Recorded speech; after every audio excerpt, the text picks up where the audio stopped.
Welcome, friends, in today's session of the subject called Elements of Banking and Insurance. Friends, we are currently dealing with various types of bank accounts which can be operated and which can be opened in any of the banks. It may be a nationalized bank, it may be a private sector bank, it may be a cooperative bank. All banks are providing such types of bank accounts facility. You can open saving account, you can open current account. If you are a serviceman, you should follow saving account. If you are a businessman, you should have your current account.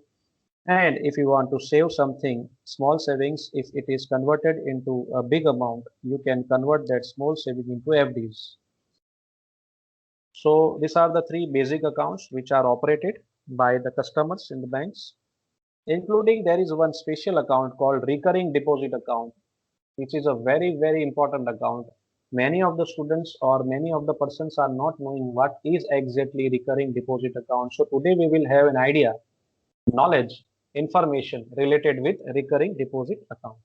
तो ये recurring deposit account exactly क्या है, ये आज हम समझने की कोशिश करेंगे। फाइनल एग्जाम में शॉर्ट नोट में ये खास पूछा जाता है दोस्तों, तो आज हम इसकी चर्चा करेंगे। The recurring deposit account has gained wide popularity these days. Under this, the depositor is required to deposit a fixed amount of money every month for a fixed period of time.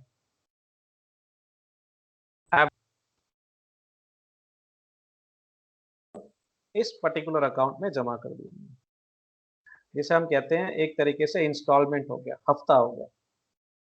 लेकिन यहाँ हम कोई payment नहीं कर रहे हैं, हमने कोई चीज नहीं खरीदी है, हमने कोई मोबाइल नहीं खरीदा है, हमने कोई एसी नहीं खरीदा है, टीवी नहीं खरीदा है। ये कोई वो इंस्टॉलमेंट नहीं है, ये आपकी सेविंग की इंस्टॉलमेंट है। आप मान लीजिए आप एक मिस्टर एक्स की सैलरी मान लेते हैं कि भाई 30,000 मिस्टर एक्स नाम के व्यक्ति की सैलरी हर महीने की, जिसमें से मान लेते हैं कि जनाब के 20,000 खर्चा हो जाता है, घर खर्चा हो जाता है। घर खर्चा अलग अलग तरीके से होता है दोस्तों, कुछ खर्चे फिक्स होते हैं जैसे लाइट बिल, गैस बिल वगैरह वगैरह, खाने पीने का खर्चा, कंजम्पशन एक्सपेंसेस जिसे हम कहते हैं, वो सारे खर्चे। इस तरीके से उसके ओवरऑल पूरे महीने का खर्चा 20,000 रुपये हो जाता है।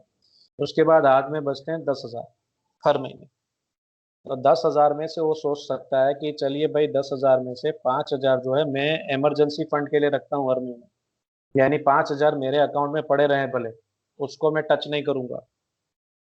बाकी के 5,000 का मैं इन्वेस्टमेंट करना चाहता हूँ।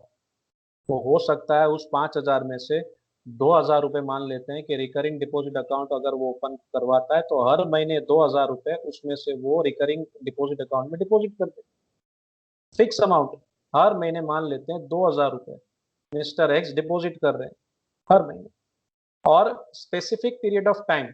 और वो डिसाइड कर लेता है कि भाई मैं 5 साल तक ये मेरे रिकरिंग डिपॉजिट अकाउंट 5 साल का खुलवाना चाहता हूँ और हर महीने 2,000 डालना चाहता हूँ। इस तरीके से रिकरिंग डिपॉजिट अकाउंट ओपन होता है।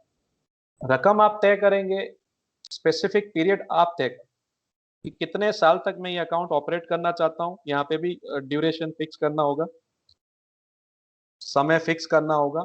5 साल तक चलाना चाहते हैं, 2 साल तक चलाना चाहते हैं, 10 साल तक चलाना चाहते हैं, मैक्सिमम 10 साल तक आप ये रिकरिंग डिपॉजिट अकाउंट खुलवा सकते हैं।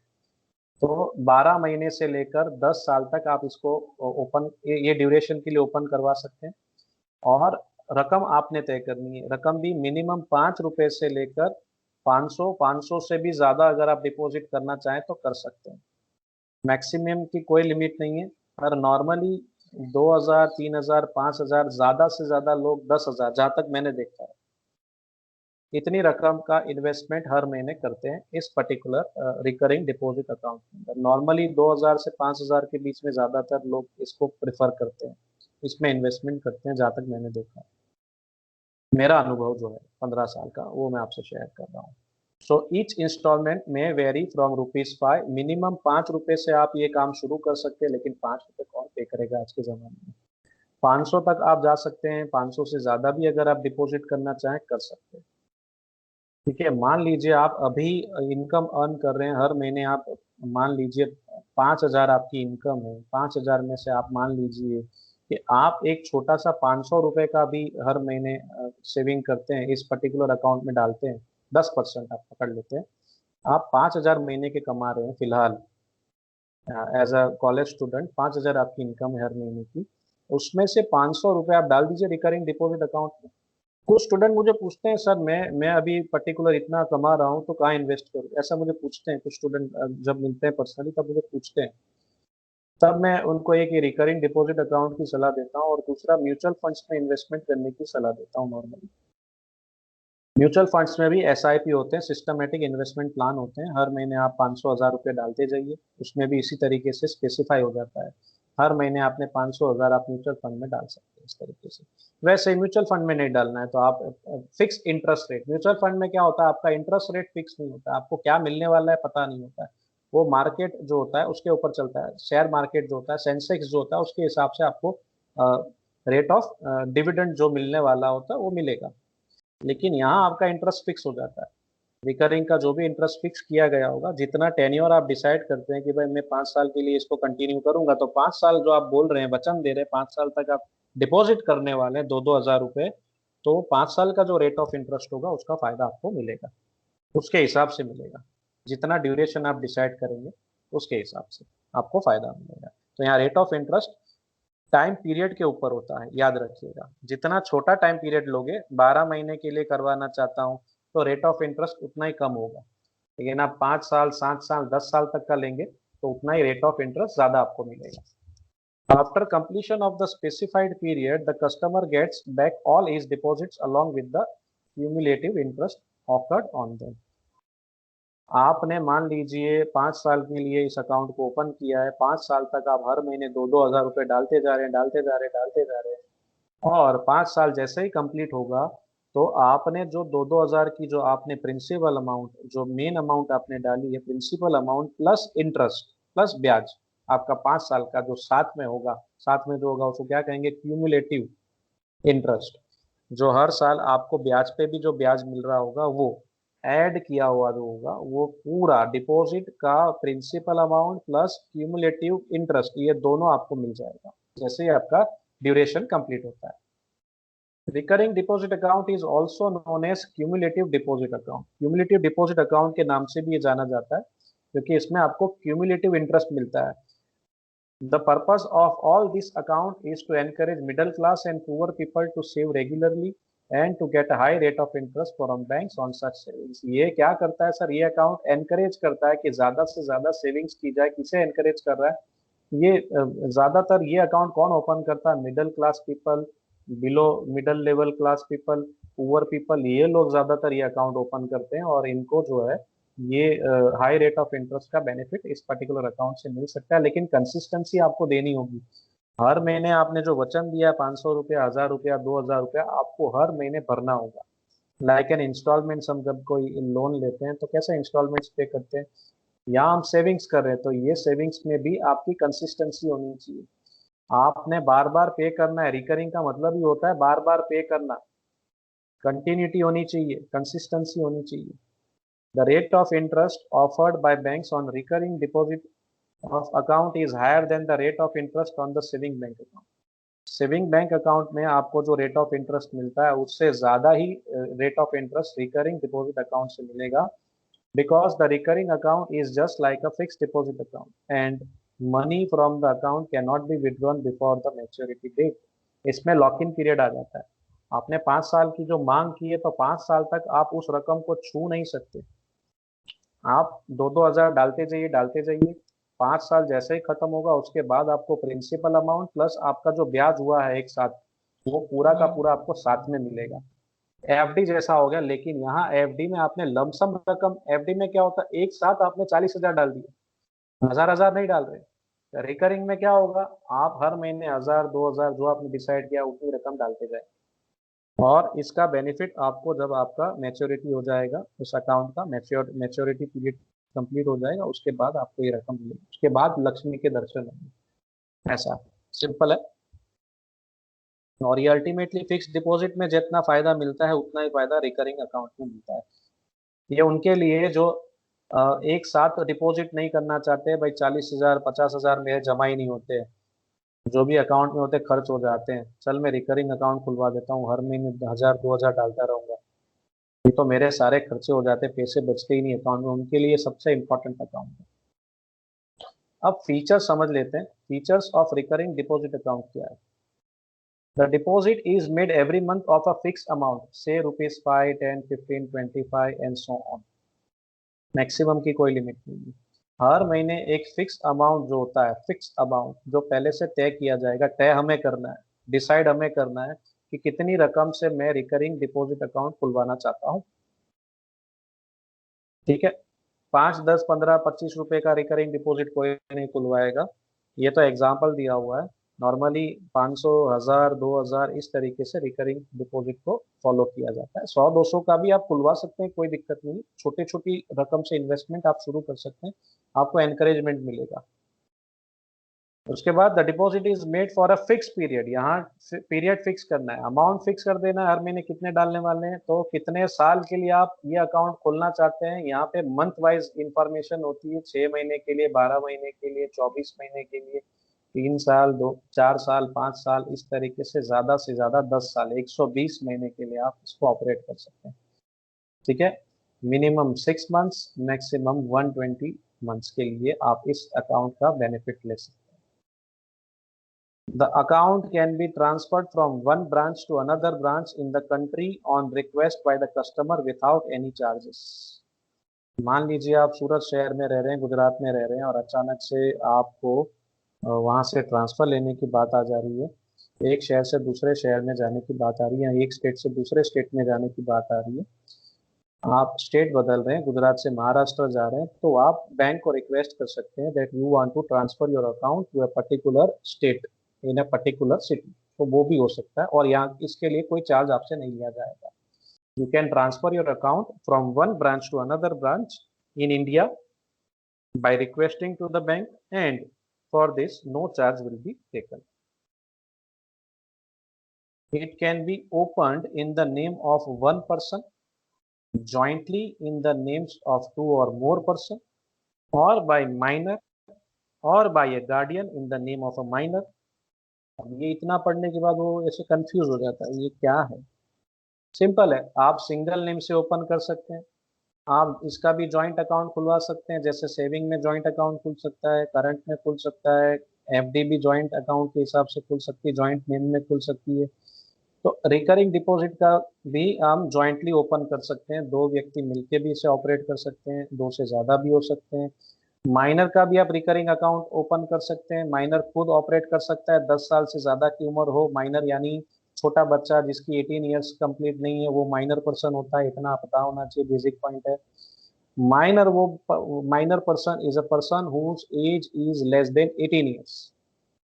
ठीक है, तो जो नाबालिग व्यक्ति है वो भी अकाउंट ऑपरेट कर सकता है, अगर उसकी 10 साल से ज्यादा उम्र है और वो चाहता है कि मैं खुद ऑपरेट करूं, he has that right also. अब पॉसिबल है, पहले पॉसिबल नहीं था, अब पॉसिबल है। उसके बाद अगर माइनर का रिकरिंग डिपॉजिट खुलवा रहे हैं, कोई गार्डियन ऑपरेट करना चाहते हैं तो वो भी कर सकते हैं, पेरेंट्स ऑपरेट करें, नाम भले माइनर का रखा है, बच्चे के नाम से अकाउंट ओपन कर सकते हैं, लेकिन ऑपरेट कौन करेगा भाई, फादर ऑपरेट करेंगे या मदर ऑपरेट करेंगे या मामा मामी है, काका काकी है, जो भी अंकल आंटी है, जो भी है, वो भी ऑपरेट कर सकते हैं। तो in other words, simple words में अगर ये पॉइंट समझना है, this account can be opened by any person competent to enter into contract including the minor. ये अकाउंट कोई भी व्यक्ति खोल सकता है, even minor can open this account, लेकिन माइनर की एज एज जो है, अगर 10 ईयर्स की और खुद ऑपरेट करना चाहते हैं तो 10 ईयर्स की एज उसकी कंप्लीट होनी चाहिए। छोटे बच्चे का, आप 3 साल के 3 महीने के बच्चे का भी अगर आपने अकाउंट ओपन करना है, या 2 साल के बच्चे का भी अपने ऐसा अकाउंट ओपन करना है, पॉसिबल है, लेकिन उसका अकाउंट ऑपरेट कौन करेगा, पेरेंट्स हो सकते हैं, गार्डियंस हो सकते हैं, वो ऑपरेट करेंगे।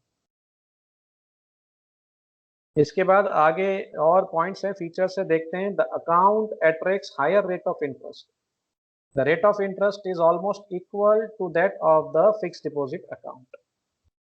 तो इसमें रेट ऑफ इंटरेस्ट ज़्यादा मिलता है compared with saving bank account के अंदर जो हम डिपॉजिट करते हैं, उससे तो ज़्यादा ही रेट ऑफ इंटरेस्ट मिलता है।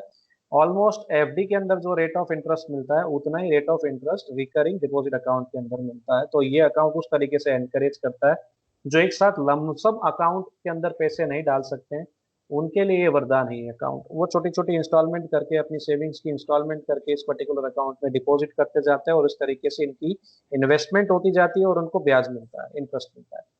A passbook is supplied to the customer and entry is made thereon every month after every deposit। तो इसकी पासबुक भी आपको दी जाती है और उसको आप मेंटेन करके रखिए, उसके अंदर एंट्री करवाते रहिए हर महीने। एंट्री करवाना जरूरी है। जैसे आप 2000 डिपॉजिट कर रहे हैं, आप उनको कह दीजिए भाई इस पासबुक में आप एंट्री कर दीजिए, तो आपके पास उसकी प्रूफ रहेगी।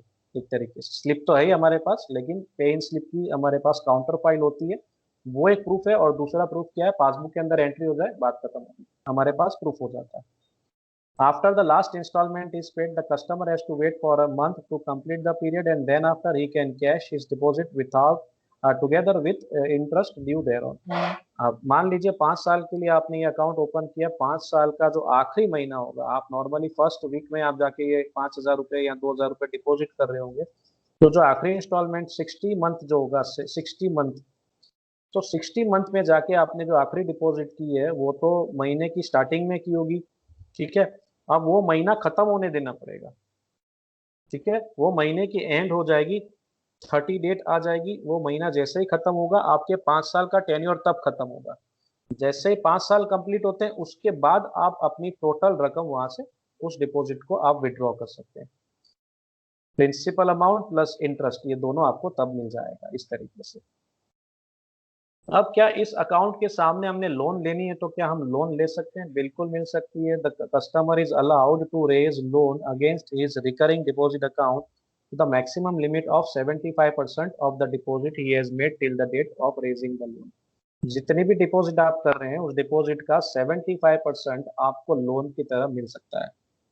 यानी इस पे लोन चाहे तो आप लोन ले सकते हैं। जैसे एफडी के अगेंस्ट लोन मिलती है, वैसे ही रिकरिंग डिपॉजिट अकाउंट में भी जितनी रकम आपकी जमा हुई है, मान लीजिए एक साल में आपने 5-5 हजार करके, साल के अंदर आपने 5,000 मल्टीप्लाई बाय 60,000 जमा कर दिए, तो 60,000 का 75% तक का आपको लोन मिल सकता है। 75%, यानी 60,000 का मान लीजिए 75% निकालेंगे, तो 45 के आसपास रकम होती होगी, तो 45,000 के आसपास का आपको लोन मिल सकता है। 40 to 45,000 के आसपास का आपको लोन मिल सकता है। आपकी कोई शॉर्ट टर्म रिक्वायरमेंट हो तो उस तरीके से आप फुलफिल कर सकते हैं। ये तो हम तुड़वा नहीं सकते, तुड़वाएंगे तो हमारे ब्याज का नुकसान हो जाएगा, तो उसके कंपैरिजन में हम लोन ले सकते हैं इस तरीके से। तो लोन लेके भी हम आगे काम कर सकते हैं अपना, हमारी इन्वेस्टमेंट तोड़े बिना। Cheques can not be drawn against this account. हाँ, इसमें चेक फैसिलिटी नहीं मिलती आपको। ये अकाउंट में आप पैसे जमा कर रहे हैं, एक तरीके से इन्वेस्टमेंट कर रहे हैं। इस रकम को आप सेविंग अकाउंट की तरह यूज नहीं कर सकते। सेविंग अकाउंट में हमें चेक बुक मिलती है, हमें किसी को पैसे देने होते तो हम चेक इशू कर सकते हैं। ये रिकरिंग डिपॉजिट अकाउंट और एफडी अकाउंट दोनों के अंदर चेक बुक फैसिलिटी नहीं होती, चेक बुक मिलती ही नहीं है, चेक का हम यूज ही नहीं कर सकते। It provides a good way to save in small amounts for use in the future. ये बहुत ही बढ़िया इन्वेस्टमेंट है। Small savings will be converted into a huge amount. छोटी छोटी सेविंग करते करते एक बड़ी रकम हो जाएगी। 5 साल के बाद देखेंगे तो 1 लाख जमा हो गए, 2 लाख जमा हो गए, 5 लाख जमा हो गए।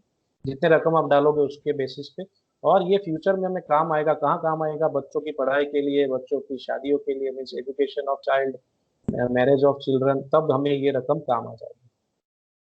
People having low income may open a recurring deposit account with a commitment to deposit as low as ₹5 every month। जिनकी इनकम कम है उनके लिए रकम, ये जो अकाउंट है, ये एक छोटा सा कमिटमेंट मांगती है। आप एक रकम तय कर लीजिए, उतनी रकम आपने हर महीने इस पर्टिकुलर अकाउंट में जमा करनी है। आखिरी पॉइंट्स पे चलते हैं अब।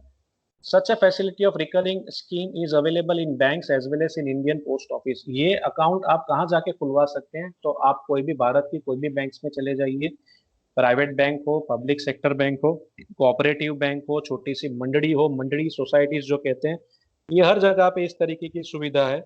ये फैसिलिटी का आप उपयोग कर सकते हैं। इंडियन पोस्ट ऑफिस में भी ये सुविधा है। इंडियन पोस्ट ऑफिस में आप जाके सेविंग अकाउंट भी खुलवा सकते हैं, वहां जाके भी एफडी करवा सकते हैं, वहां जाके भी आप रिकरिंग स्कीम का बेनिफिट वहां पे भी मिलता है, वहां पे जाके भी आप इसको ओपन कर सकते हैं।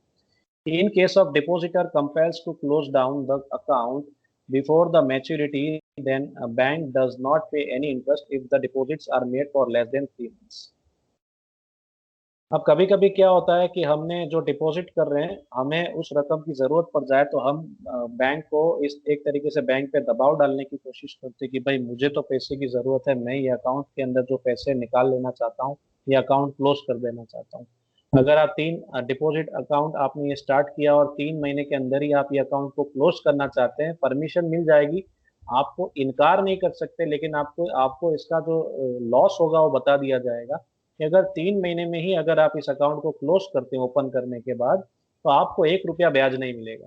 No interest will be paid to the depositor, यानी आपको 1 रुपया भी एक्स्ट्रा नहीं मिलेगा। जितनी आपने मान लीजिए 3 महीने में 15,000 रुपए जमा किए हैं, तो 15,000 ही मिलने वाले हैं। 15,000 पे एक भी रुपया इंटरेस्ट नहीं मिलेगा। अगर आप इस तरीके से बीच में अकाउंट क्लोज करने की बात कर रहे हैं, ब्रीच कर रहे हैं एक तरीके से, तो ब्रीच करने पे आपको कोई फायदा मिलेगा नहीं। If it pays the interest of 1% if the deposits are made up to 6 months. 6 महीने के लिए अगर आपने इन्वेस्टमेंट की है और आप अकाउंट क्लोज करने की बात कर रहे हैं, तो आपको सिर्फ 1% ब्याज मिलेगा, ओनली 1%। बड़ा नुकसान हो जाएगा आपका। It pays the interest at 4% if the deposits are made up to 12 months, यानी जितना ज्यादा आप लंबा खींचेंगे उतना ब्याज ज्यादा मिलेगा, जितना लंबा आप टेन्योर रखेंगे, ड्यूरेशन रखेंगे, उतना ही आपको इंटरेस्ट रेट मिलेगा ज्यादा। 12 महीने तक अगर आपने ये कंसिस्टेंसी दिखाई, ये मेंटेन किया, तो आपको जो नॉर्मल रेट ऑफ इंटरेस्ट होता है 4%, वो मिलेगा। It deducts the interest at the rate of 1% from the actual running interest rates. इसके बाद अगर आप आगे ब्रीच करते हैं 2 साल में, यानी 24 महीने में या 36 महीने में, या बीच में कहीं पे ब्रीच करते हैं, यानी अकाउंट क्लोज करने की बात कर रहे हैं, गद्दारी करने की बात कर रहे हैं, तो उस सिचुएशन में जो भी नॉर्मल रेट ऑफ इंटरेस्ट होगा, मान लीजिए 6% चल रहा है, तो 6 की जगह पे आपको 1% कम, यानी 5% का फायदा मिलेगा rate of interest. So hence, such type of account is very popular amongst the salary people, since it provides them an opportunity to raise enough funds so that they can utilize it in the purchase of some useful household goods, the purchase of which otherwise is impossible। इस तरीके से small savings convert हो जाएगी, एक huge amount ready हो जाएगा, 40-50 हज़ार 1 लाख तक की रकम जमा हो जाएगी, 2 लाख तक की रकम जमा हो जाएगी। घर की छोटी छोटी चीजें खरीदने के लिए रकम आपको मदद करेगी, बच्चों की पढ़ाई के लिए रकम मदद करेगी, बच्चों की मैरिज के लिए ये रकम में आपको मदद मिल जाएगी। इस तरीके से हम रिकरिंग डिपॉजिट अकाउंट का बेनिफिट ले सकते हैं।